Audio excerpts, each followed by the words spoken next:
Sari length ಎಷ್ಟುದ ಬೇಕೋ ನೋಡಿ ನೀವು ನಿಮ್ಮ ಮೆಷರ್ಮೆಂಟ್ಗೆ ಪ್ಲೀಟ್ಸ್ನ ಪ್ಲೀಟ್ ಮಾಡಿಕೊಂಡು ಲೆಂತ್ಗೆ ಕರೆಕ್ಟಾಗಿ ಇಟ್ಕೊಂಡು ಈ ಲೆಂತ್ಗೆ ನೀವು ಪಿನ್ ಮಾಡ್ತೀರ ಅಂದರೆ ಈ ಲೆಂತ್ಗೆ ಸೆಕ್ಯೂರ್ ಮಾಡ್ಕೊಳ್ಳಿ. ಇದನ್ನು ಡೈರೆಕ್ಟಾಗಿ ನೀವು ಸ್ಯಾರಿ ಬ್ಲೌಸ್ಗೆ ಪಿನ್ ಮಾಡ್ಬೋದು. ಸ್ಯಾರಿ ಬ್ಲೌಸು ಇದು ಫ್ರಂಟ್ ಬಟನ್ ಸ್ಯಾರಿ ಬ್ಲೌಸ್. ಇದನ್ನು ಸೊ ನಾವು ಹೇಗೆ ನಾರ್ಮಲಾಗಿ ಸ್ಯಾರಿ ಪಿನ್ ಮಾಡ್ಕೊಡ್ತೀವಿ ಆ ಥರ ಇದು ಒಳಗಡೆಯಿಂದ ತಗೊಂಡು ಈ ಥರ ಸ್ಯಾರಿನ ಇಟ್ಕೊಳ್ಳಿ. ನಿಮಗೆ ಎಲ್ಲಿಗೆ ಲೆಂತ್ಗೆ ಬೇಕೋ ಆ ಲೆಂತ್ನ ಕರೆಕ್ಟಾಗಿ ನೀವು ಮೆಷರ್ ಮಾಡಿ ಇಟ್ಕೊಂಡ್ರೆ ಡೈರೆಕ್ಟಾಗಿ ಬ್ಲೌಸ್ನ ಹಾಕ್ಕೊಂಡು ನೀವು ಸ್ಯಾರಿನ ಉಟ್ಕೊಳ್ಬೋದು. ಪಿನ್ನನ್ನು ಸೆಲ್ಫಾಗಿ ನಾವೇ ಪಿನ್ ಮಾಡ್ಕೊಳ್ಳೋದು. ಸೊ ಇವಾಗ ಸ್ಯಾರಿನ ನಾನು ಈ ಲೆಂತ್ಗೆ ಇಟ್ಕೊಳ್ತಾ ಇದ್ದೀನಿ.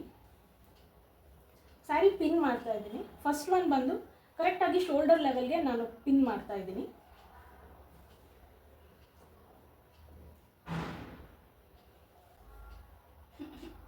ಸ್ಯಾರಿ ಶೋಲ್ಡರ್ ಲೆವೆಲ್ಗೆ ಒಂದು ಪಿನ್ನ ಮಾಡಿದ್ದೀನಿ. ಸ್ಯಾರಿ ಹಿಂದೆಗಡೆಗೆ ಇನ್ನೊಂದು ಪಿನ್ನ ಮಾಡ್ತಾಯಿದ್ದೀನಿ. ಸೊ ಸೆರಗು ಆದಷ್ಟು ಮುಂದೆ ಬರೋದು ಅವಾಯ್ಡ್ ಆಗುತ್ತೆ. ಇದನ್ನು ನೀವು ಯಾವ ಮೆಷರ್ಮೆಂಟಿಗೆ ಬೇಕೋ ನೀವು ಅಲ್ಲಿಗೆ ಪಿನ್ ಮಾಡ್ಕೋಬೋದು. ನಾನು ಈ ಮೆಷರ್ಮೆಂಟಲ್ಲಿ ಪಿನ್ ಮಾಡ್ತಾ ಇದ್ದೀನಿ. ಇಲ್ಲಿ ಪಿನ್ನ ಸೆಕ್ಯೂರ್ ಮಾಡ್ತಾ ಇದ್ದೀನಿ.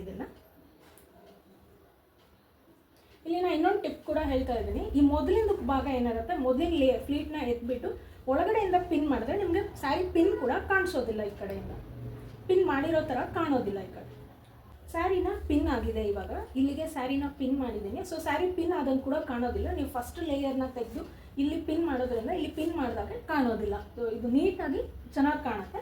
ಸೊ ಇದನ್ನು ಡೈರೆಕ್ಟಾಗಿ ನೀವು ಸ್ಯಾರಿನ ವೇರ್ ಮಾಡ್ಬೋದು. ಸೊ ಜಸ್ಟ್ ಸಿಂಪಲ್ ಆ್ಯಂಡ್ ಈಸಿಯಾಗಿ ನೀವೇ ಸೆಲ್ಫ್ ಸ್ಯಾರಿ ಪಿನ್ನಿಂಗ್ನ ಮಾಡ್ಕೊಳ್ಬೋದು. ಸ್ಯಾರಿ ಪ್ಲೀಟಿಂಗ್ ಮತ್ತು ಸ್ಯಾರಿ ಪ್ಲೀಟ್ಸ್ನ ಓನಾಗಿ ಹೇಗೆ ತೊಗೊಳ್ಳೋದು ಅಂತ ಈ ಥರ ಸಾಕಷ್ಟು ವೀಡಿಯೋಗಳಿದೆ. ಚೆಕ್ ಮಾಡಿ, ಲೈಕ್ ಮಾಡಿ, ಕಮೆಂಟ್ ಮಾಡಿ.